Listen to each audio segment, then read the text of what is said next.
Matapos ang matagal na panahong paghihintay, sinimula na ang pagbabakbak sa semento, ngunit lubak-lubak na kalsada sa Barangay Buena Suerte, Cauayan City, Isabela. Ito ay ang unang hakbang sa pagsisimula ng Road Restoration Project o ang pag-aayos ng kalsada sa nabanggit na barangay. Sa panayam ng IFM News kay Ginoong Dennis de la Cruz, kapitan sa nabanggit na barangay, sinabi nito na ikinatutuwa niya na isang linggo matapos ang panayam ng 98.5 IFM Cauayan sa kanya tungkol sa isyu ng kalsada, kaagad na umaksyon ang may hawak ng proyekto upang simulan ang pag-aayos dito.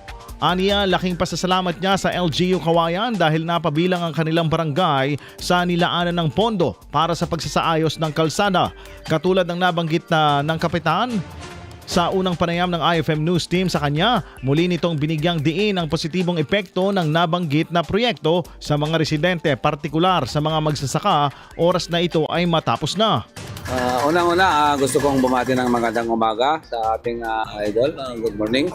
Ang masasabi ko lang regarding sa restoration ng project natin dito ngayon sa kalsada ng Provincial Road natin na dating issue sa atin sa barangay, ay nagpapasalamat kami na nasumulan na naman itong pag-restoration ng kalsada ng West Tabacal Region.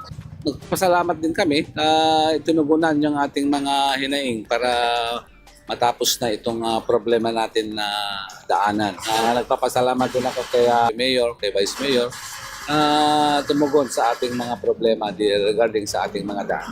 Ito yung pinakamagandang project ngayon kasi napapagaan natin ng mga pagdaloy ng traffic. Hindi na tayo nahihirapan at hindi na tayo nakaalog-alog. Sa aking mga kababayan dito sa West Tabacal, lalong-lalo sa ating barangay, ay magpapasalamat tayo at mag-umpisa na yung ating dinadaing na problema regarding sa mga daan. Hindi na masyadong matagtag na yun ang lalong hinihingi natin sa ating LGU at national na sana magawa na ng paraan. At nandito na nga.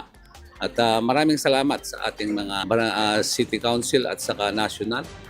At nagpapasalamat kami buong barangay dito sa Barangay Buena Suerte.